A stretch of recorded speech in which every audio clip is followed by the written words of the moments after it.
What I'm saying is that I think you get a perspective. You get a perspective in your life on how to look at things and how to deal with challenges. It sounds like adaptability was something that you gained For sure. from that time. For sure. Also, probably, you can tell me if I'm wrong, but a degree of being able to push through discomfort. Yeah, I think it's a very uncomfortable environment, you know. It's all uncomfortable in the army and what you need to deal with there in many aspects. In this episode, you'll get to know Thai Sade, the pollinator, and you'll hear the story of how growing up in a commune led to him building a business that may solve the global problem of declining bee populations. I'm Dave Crenshaw, and this is my Success Show. Welcome back, friends, to the Dave Crenshaw Success Show. This is where I speak to some of the most successful people I've met in my life's journey, and I'm on a mission to find universal principles of success, things that you can apply immediately, things that my family can apply immediately. In case it's your first time here, I'm a best-selling author. I speak around the world to Fortune 500 companies, and I've taught millions of people how to be successful and more productive through my online courses. With this show, I wanted to create something first for my family to help my kids succeed, but I thought you'd also enjoy learning along with them. I interview people who have multifaceted success in many areas of their lives, not just financial success. And I'm looking for actions, things that you can do right now to become more successful. And by the way, if you know someone that you think would make a great guest for the show, there's someone that you admire, please email your suggestion to guest@davecrenshaw.com. Now, before we get into this episode, I want to request one thing from you. I want you to look for something you can do. As you're listening, try to find an action you can take today or this week to make my guest success story a part of your success story. And I'll help you out with that. I'll point out a few things as we go through the interview. And you're going to want to make Thai's story a part of your life. He has created such a fascinating business. I think it really has the potential to change the world. And he's one of the most remarkable entrepreneurs I've met. Thai Sade is the founder and CEO of BloomX. Thai spent his childhood immersed in nature, dedicating much of his time to farming. And his passion for agriculture and food, combined with a strong aptitude for problem solving, drove him to expand his expertise into the realm of sustainable agricultural technologies. This path ultimately led to the establishment of BloomX. Thai holds a bachelor's degree in sustainability and government and is an alum of the esteemed Zell Entrepreneurs Program at Reichman University in Israel. Sade also successfully managed his family-owned business in the food industry for 9 years. Thai lives in Israel with his wife and 2 children. Thai, thank you so much for being on the show. Thank you for having me, Dave. Very exciting to be here. I always like to ask my guests, where are you at right now during this interview?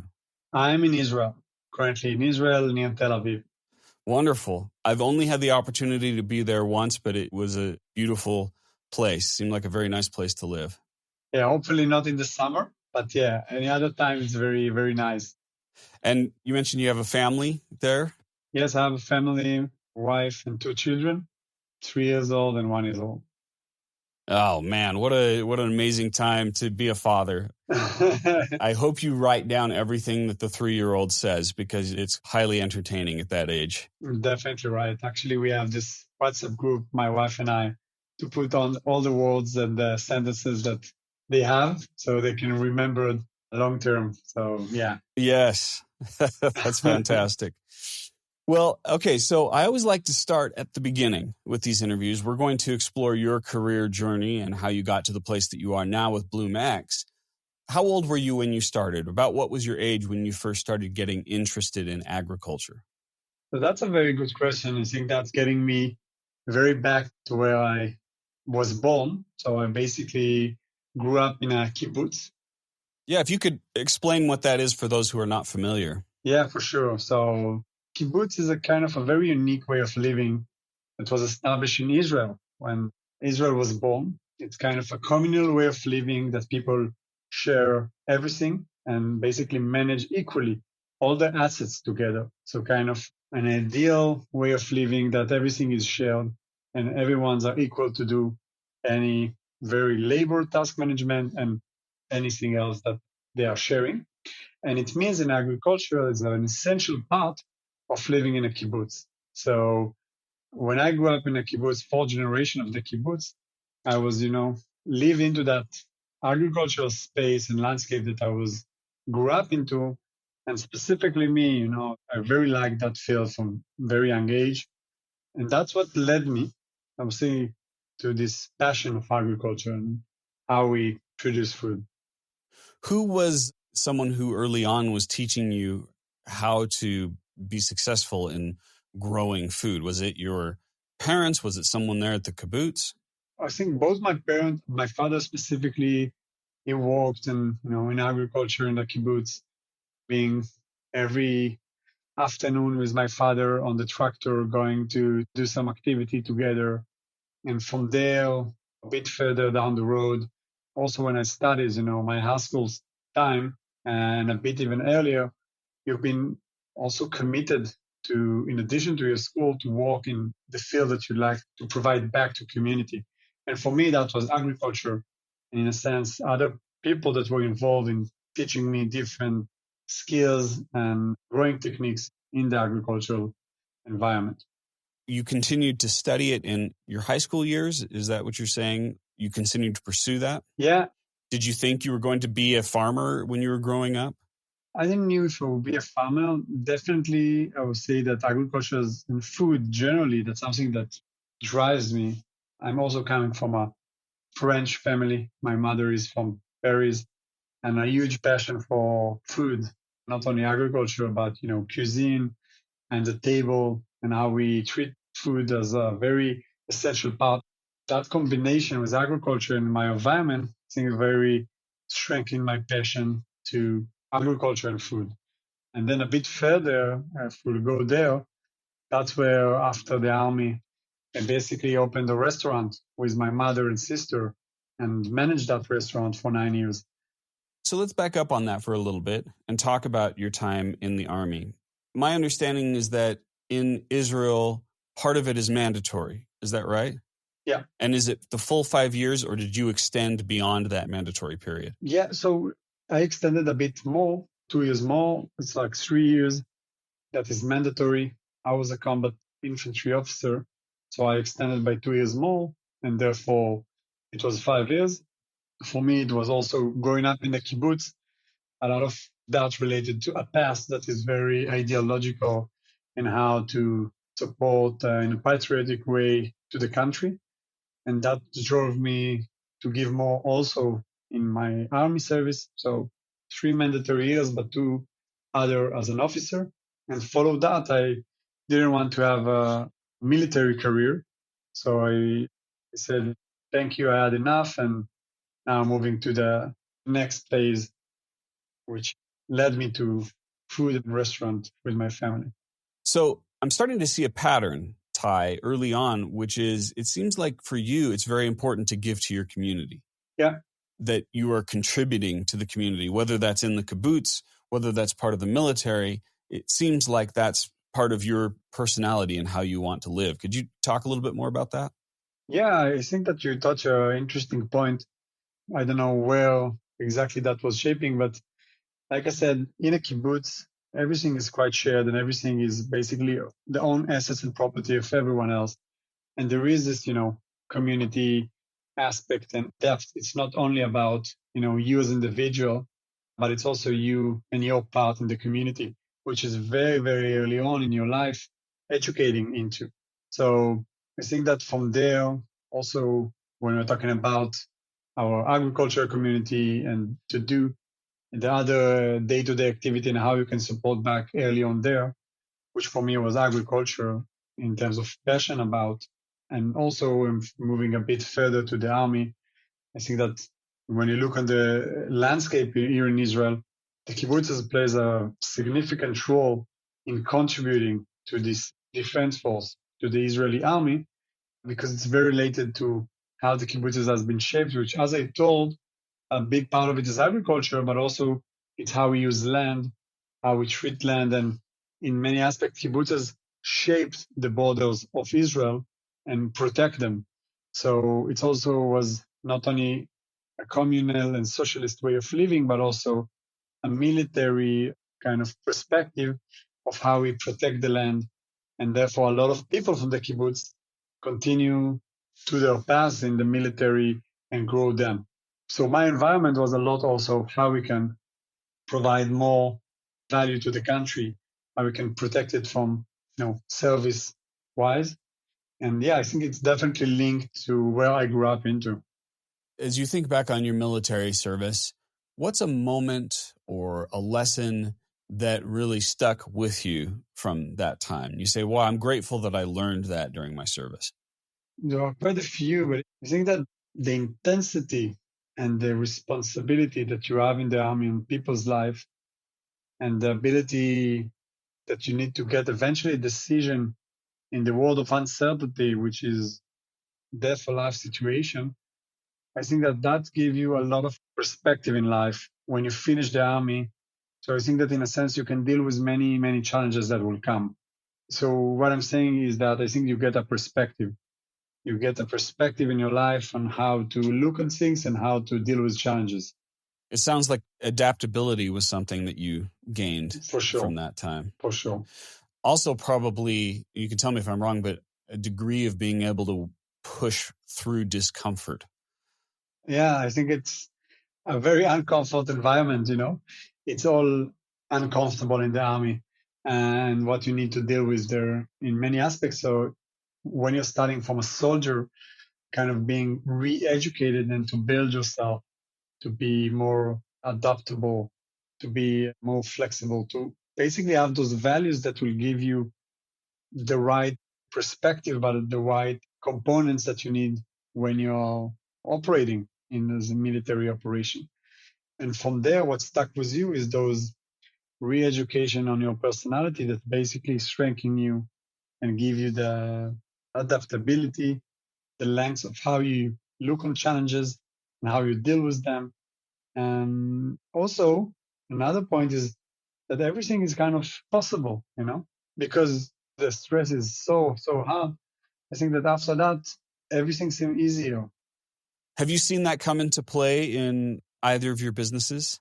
Yeah, actually, if I'm continuing from what I did in the army to the business of, restaurant, which I think is by far more intense than any other business, even what I'm doing today. Yes. Which have a lot of challenges in BloomX. But if I compare it to the restaurant life are far more intense and uncertainty that you need to deal with on a daily basis, which this chain and education in the army and the ability to deal with that, for sure, that's something that was built in the army and moreover in the restaurant time during my time there. So I think there it's a kind of an upgrade of that adaptability and perspective that you get in this business. Yeah. And I think that people don't understand. In fact, I was just having a conversation with my kids the other day. I try to use the interviews that we've had as an opportunity to have a discussion with them about success.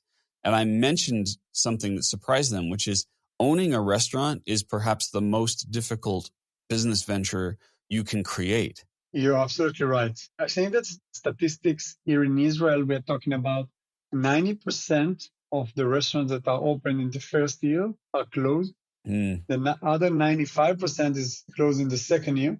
So it's very, very, very challenging because with so many risks and variants that no one can really, for example, I don't know in the US, in other places, but I know it's kind of similar. Not a lot of credits, not a lot of loans, very, very tight cash flow that you need to manage, and eventually is not very predictable. And in that regard, you always push, you always push by a lot of factors that you cannot control, and it's very, very hard to manage.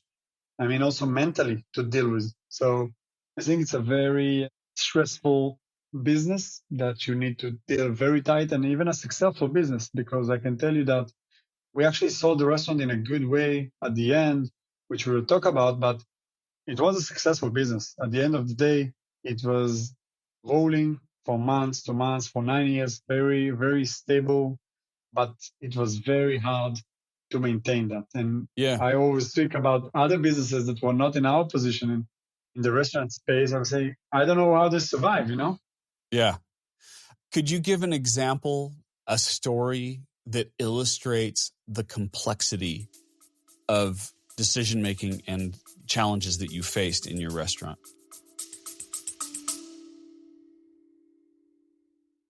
No matter what your career is, your foundation of success begins with one thing: effective time management. And thanks to the generosity of Microsoft, you can get my entire course, Time Management Fundamentals, for free on LinkedIn Learning. Go to davegift.com to get your free access now. This is the course that millions around the world have used to become more productive and reduce stress. Everyone from Fortune 500 executives to freelancers to students. Now, it's the same coaching I've provided in person for tens of thousands of dollars per day, but you can get it for free on LinkedIn Learning. You don't need to provide anything to access it. No credit card, no email. Just go to davegift.com and start learning.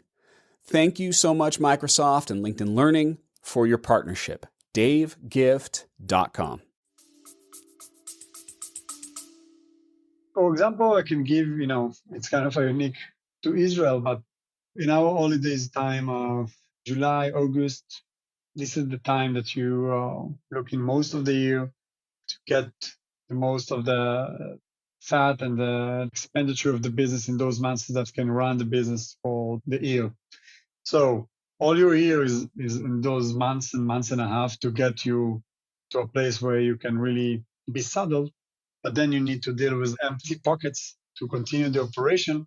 And that's required a very hard decision in how you need to continue with the business and to see how you can maintain. So does that mean cutting costs? Does that mean laying off employees? What does that look like? It looks like you need to understand how you maintain that and to get challenging decision in terms of laying off people, making some other financial loans or everything that you need to get into the company to continue running, which have some other costs.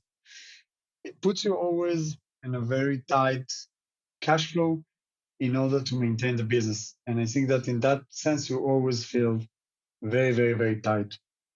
Yeah, I think most people don't comprehend how difficult those decisions are as an entrepreneur, especially because, and we've already established that your background, you care about people. It's about the community, so that when you're put in a situation like that where you've got to let someone go, that's extremely painful for you to do that. And that's something that is right for my restaurant and for BloomX, which we'll discuss. And also, maybe I can jump ahead, but we can discuss that also in the context of BloomX in this regard. But we didn't try it also in BloomX to add more people and to expand this play of VC to really grow rapidly and then to lay off people if we need. We didn't ever thought about that also from the human aspect of we need to grow responsibly. And that also means take into account people that are here. At the end of the day, people that are part of your business, this is also the business. I mean, in my perspective, it's an essential aspect because this is the day to day. This is what you're creating here beside the value of pollination or whatever value you're trying to provide in our case. So we definitely take that seriously. And it's always a painful process if you need to lay off people in whatever business you have. Yeah, that leads to a question that I want to ask about this, which is, you grew up in a situation that is very communal. It's very much about the society with the kibbutz.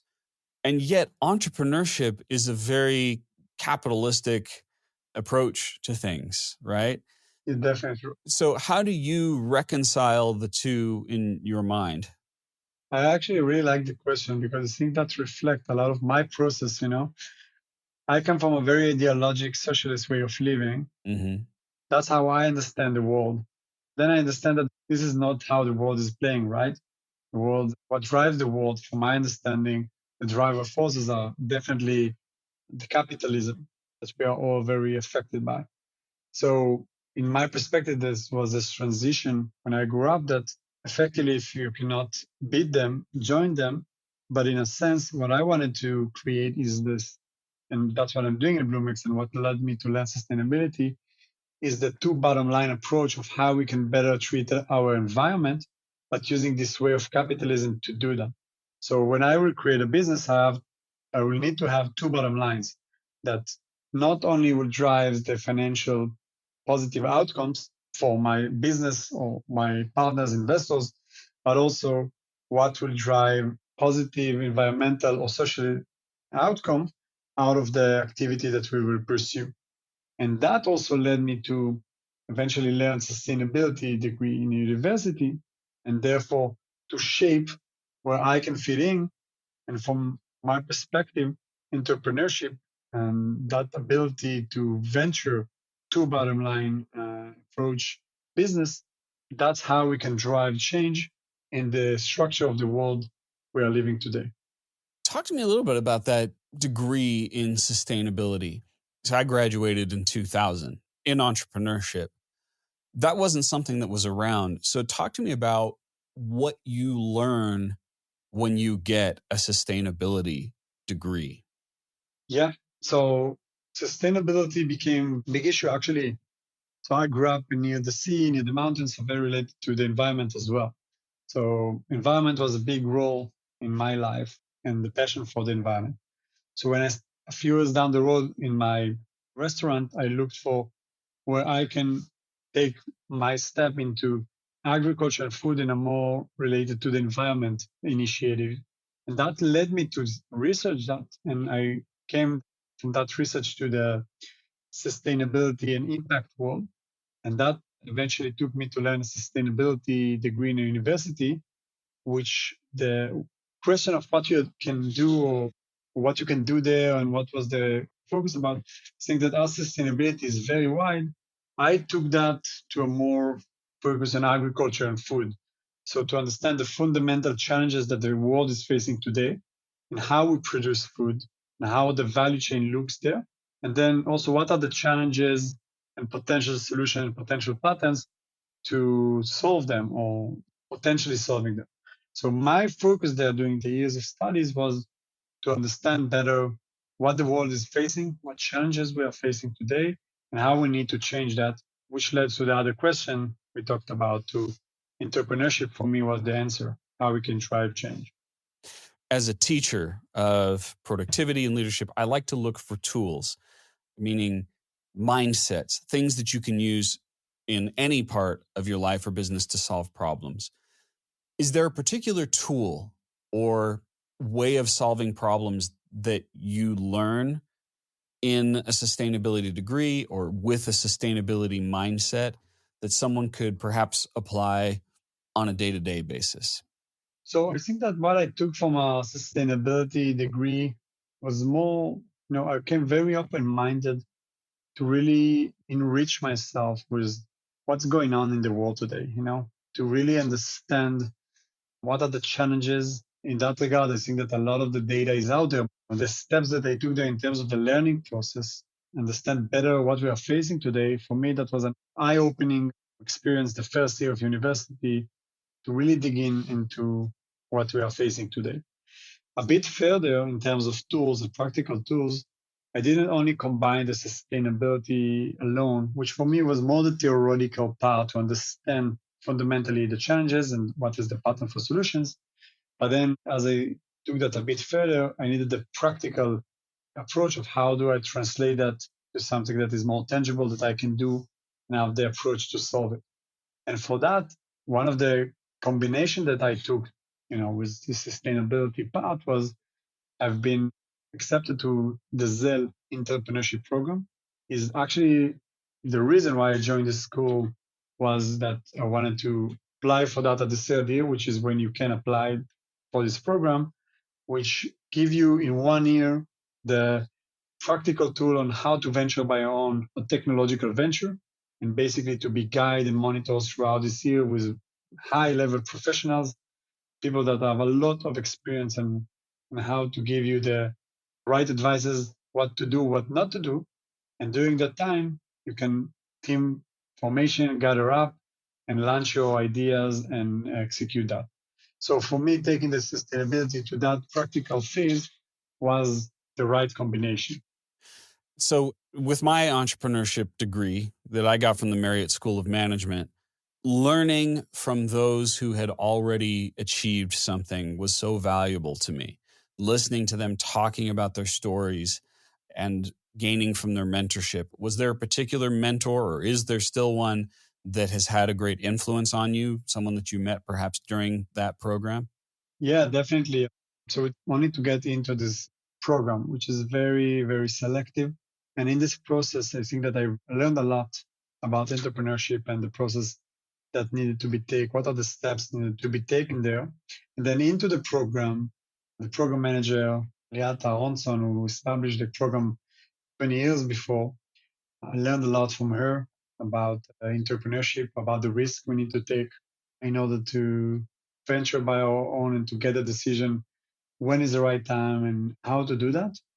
And also about the business aspect of it. A lot of the startups that was there at the time and also a bit further was, playing this VC world and how they can expand year after year and to show growth. But I think that a lot of what Liat talked about, which I really align with, is how you can really create value and business that have the right financial and unit economics that will be sustainable and not be tempted to play this game of just, throwing magic and stories, really create something that have value.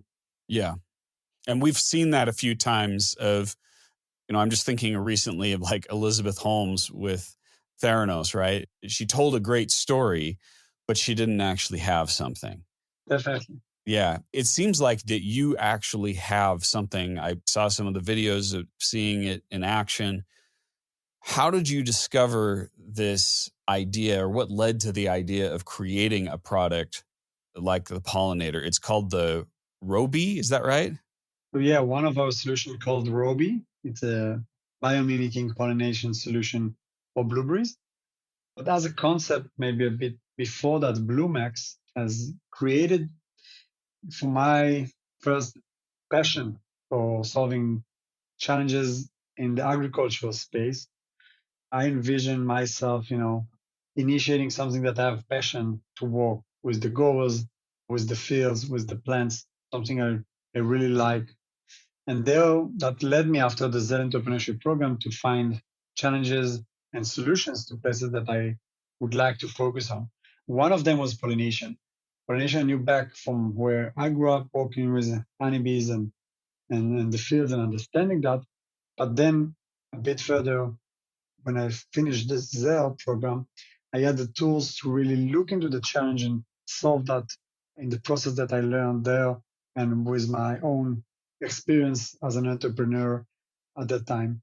So that led me to dig into pollination and challenges we have there.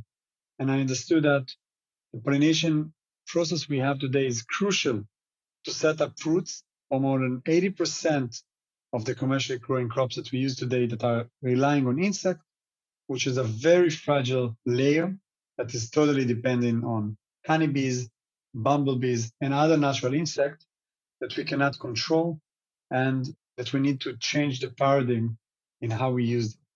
That basically what led me to that space. How did you come up with the technology for that? And I ask because your background isn't necessarily in bioengineering.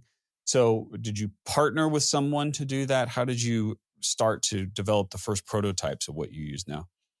So actually, that's a great point because I come from a operation agricultural experience, but not from, like you said, I don't come from any biological or engineering degree. But for me, the process in Zell, for example, so I've been in Zell, and the process there that I learned that was not good for me is that first in Zell you have this team formation. So people are regrouping in teams together first and then venture together an idea they want to pursue. For me, I understood during Zell that I need to be very connected to the problem of what I'm solving. And then I first need to be really addicted and focused on that. And from there, I need to add the team that will be relevant to solve them. So when I started to look in pollination, I wasn't limited myself to the area or to the solution because I wanted to be very focusing on the problem, understand that first, and then to understand what is the pieces I need to combine together in order to create a team and to launch them. And that was the process that's happened here. So first I created a fundamentals understanding of the challenges, doing all the market research, understanding what are the challenges that we are facing here. And from there, understanding that the pattern form solution will be to develop this, what we call bio-mimicking pollination solution, that in a sense will mimic the natural pollination process and will better distribute pollen in the field. And that's what led me to partner up with my technological founders, Avi Keren and Ido Senesh, that complement me in the technological stack. And that's what created the founding team. And it's important because I got to Ido and Avi in a point where BloomX needed those people. We needed those people in order to execute what we want to achieve here in this vision of pollination challenges and biomimicking solution.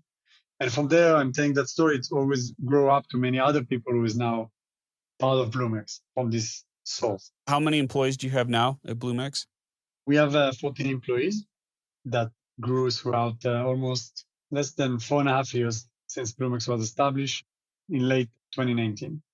Okay, so there are a couple of things I want to highlight here. First, the importance of, if you're a visionary, like you clearly are, Thai, marrying that vision with experts.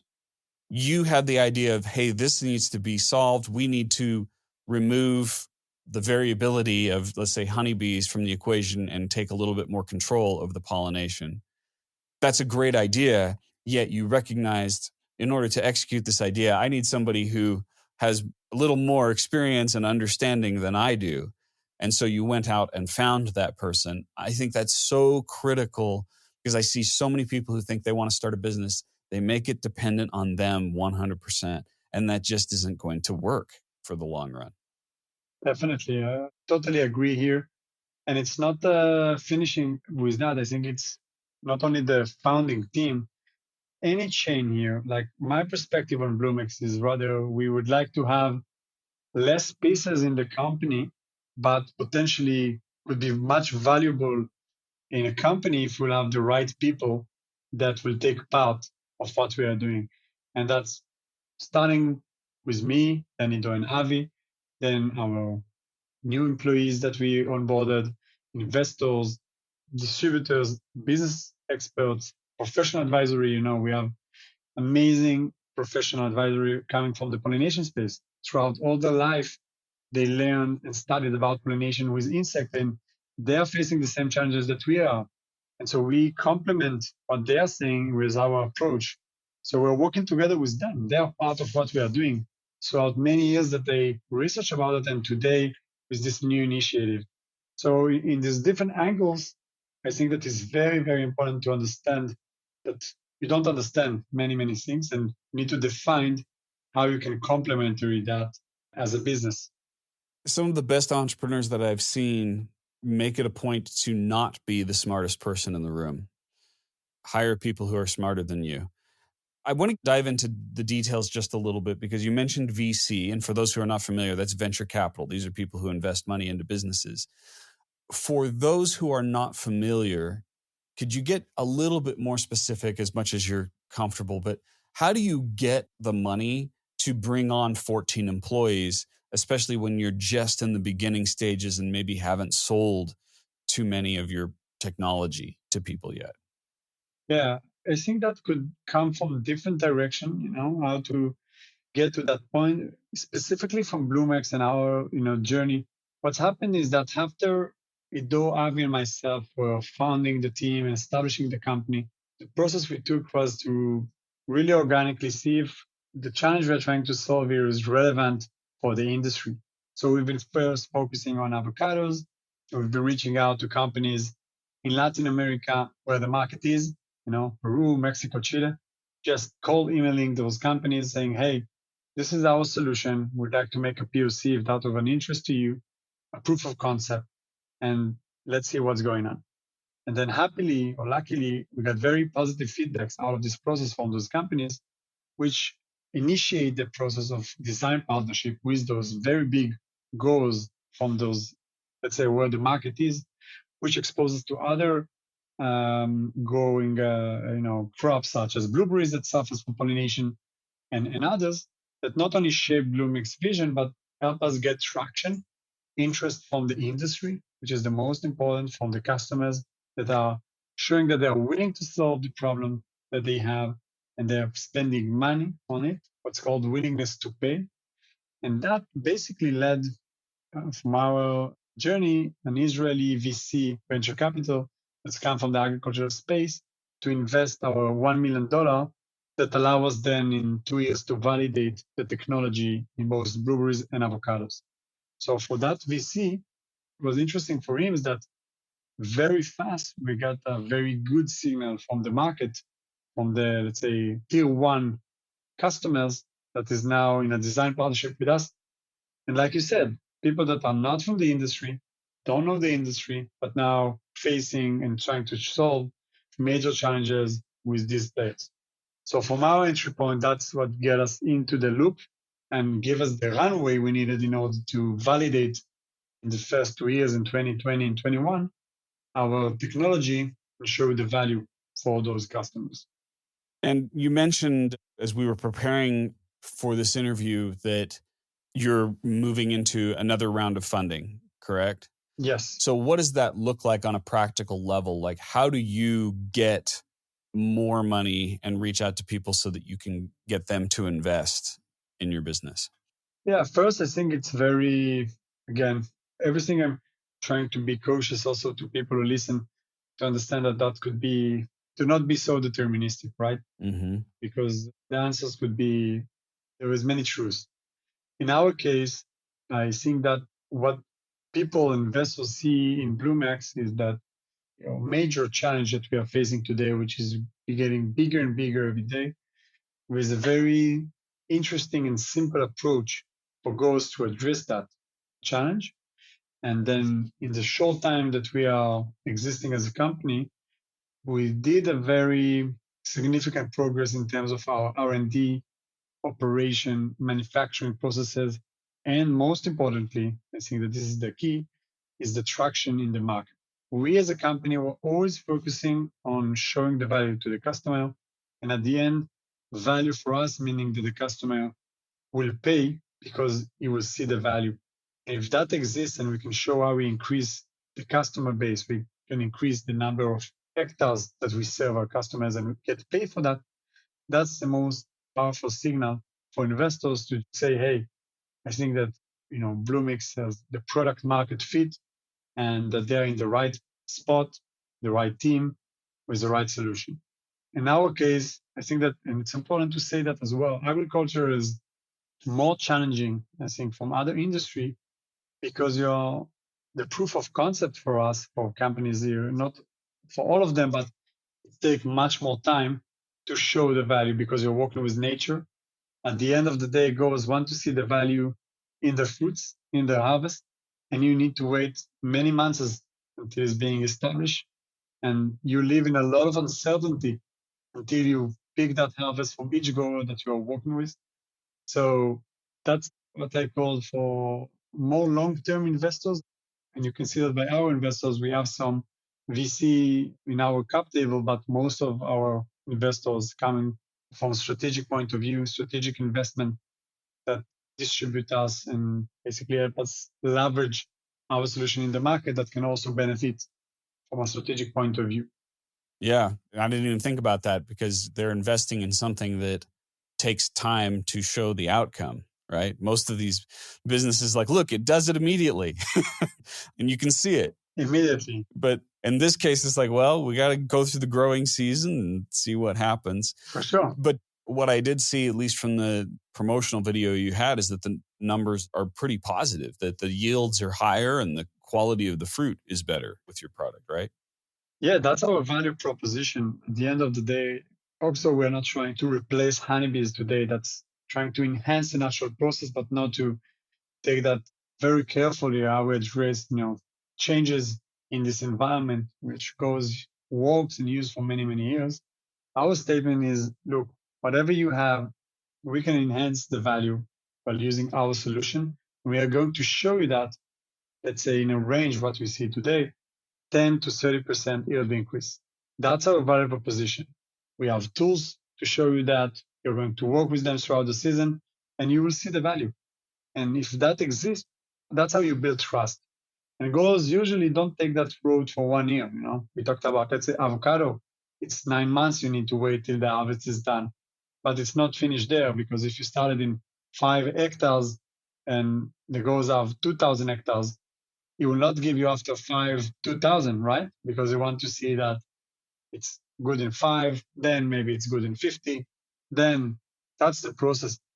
So it takes also time to expand to the position that the company is well established. And I think that this is where BloomX is in a very interesting point, because we are very well positioned now to grow in 24 and 25 to those places where, like I said before, we have the recognition from the market on the value, and demand is starting to come and pull us there. So hopefully that's where we are in the journey.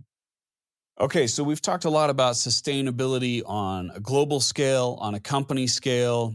I would like you to speak briefly about sustainability on a personal scale with your family. What are some things that you do in terms of your daily schedule, your weekly schedule, to make sure that you're making time for them and making time for yourself so you don't get burnt out? At the end of the day, I think that everything is about balance. I try to be very balanced in my life and to be very focused on the stage and understand every decision I take, how it will affect me and what will be the outcome of it. So I put a lot of emphasis on planning my week on a weekly basis. So the following week will be planned. Our Thursday is your Friday. So every Thursday, I sit with myself, planning the next week, understanding what do I need to do there, how do I need to prepare myself. On a personal level, with my family, I have a shared calendar with my wife. Okay, everything is basically there to see what and how we're managing our house together, and that's an ongoing conversation.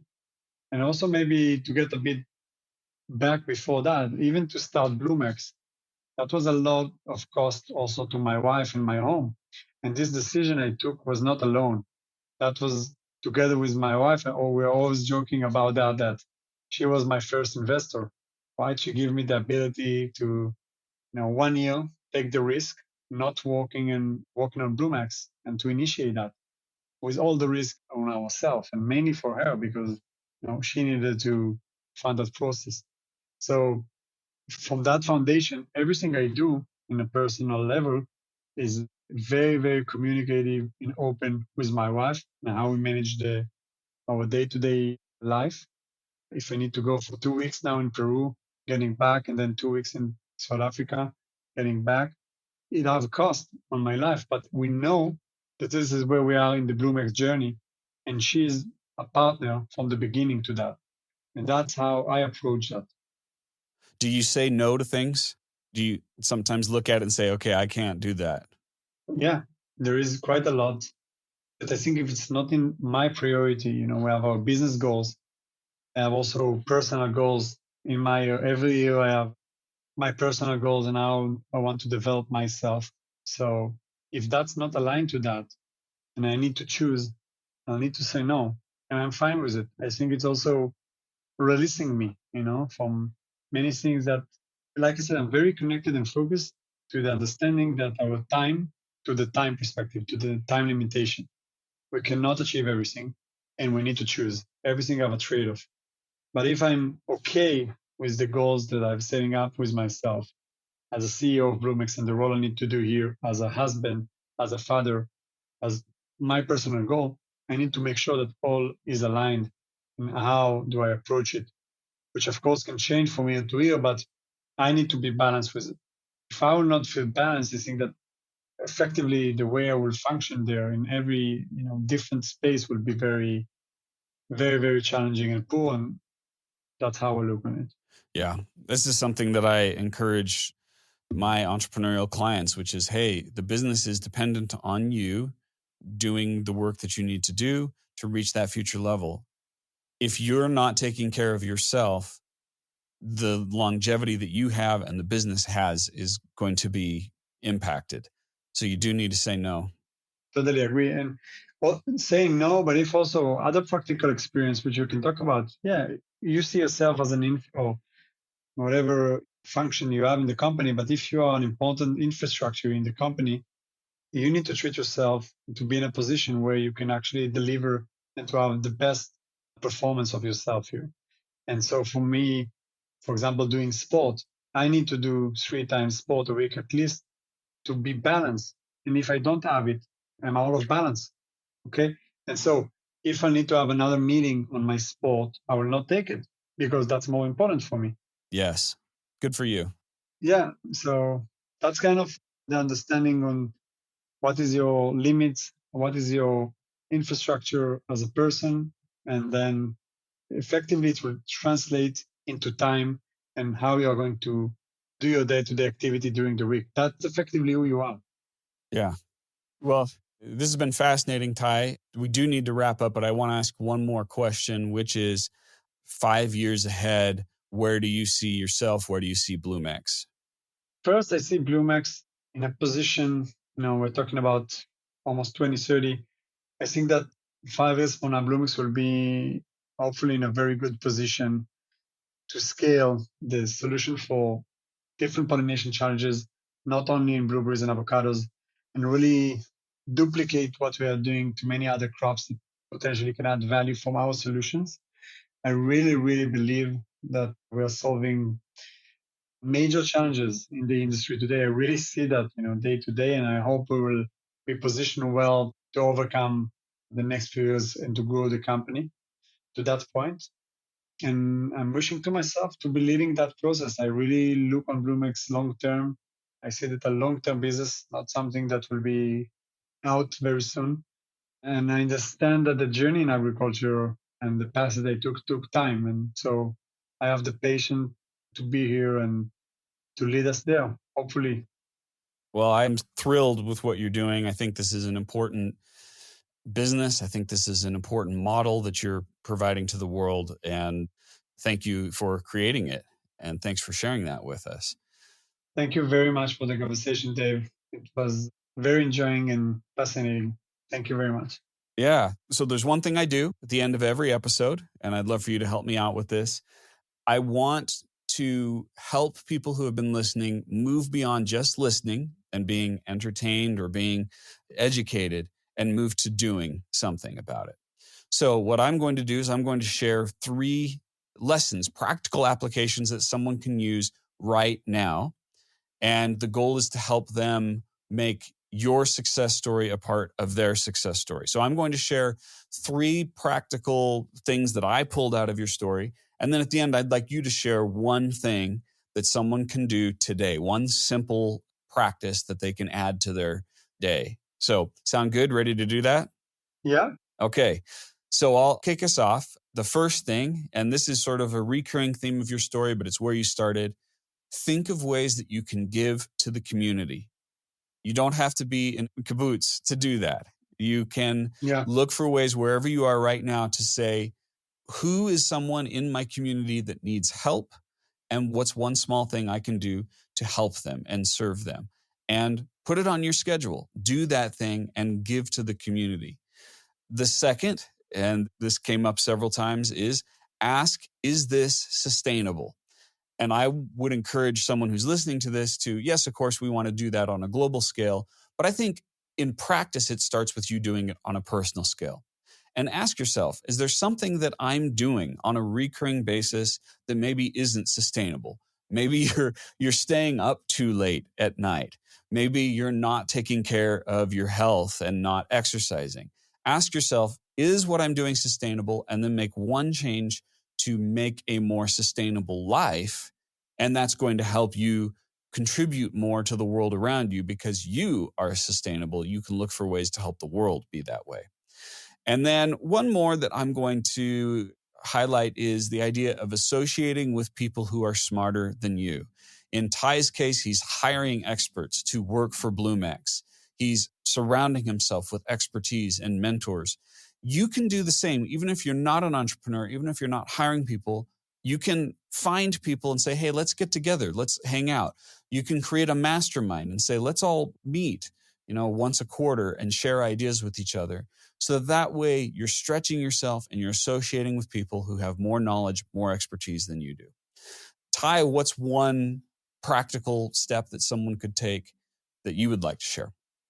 We talked a lot about sustainability, and I believe that sustainability, at the end of the day, drills down to our choices on a very personal level.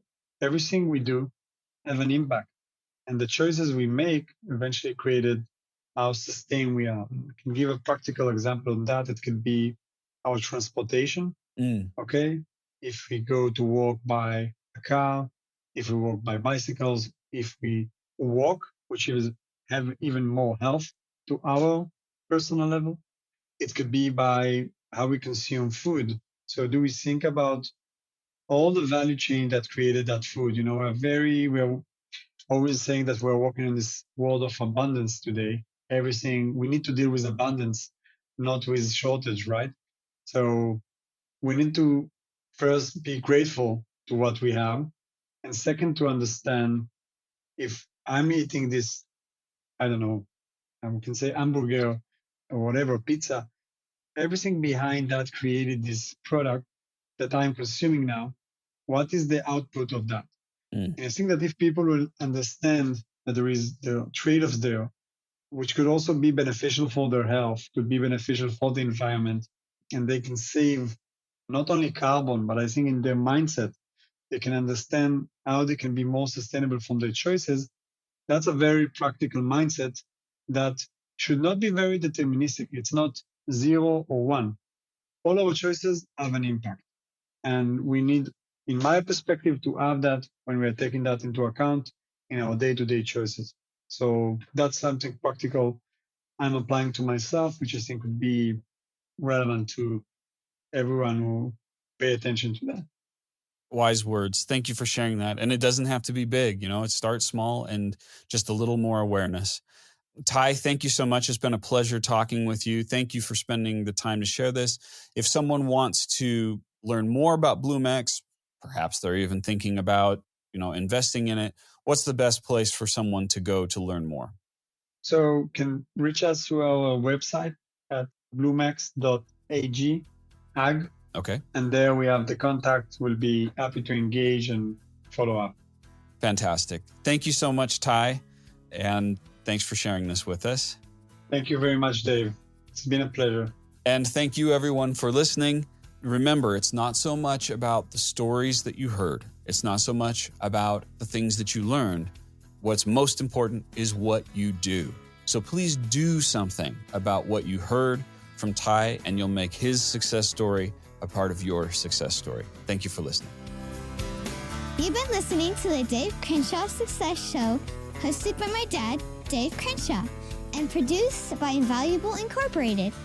Research and assistant production by Victoria Budez. Sound editing by Mark Lamarjese. Voiceover by me, Darcy Crenshaw. And the music is by Ryan Brady via Pond 5 Licensing.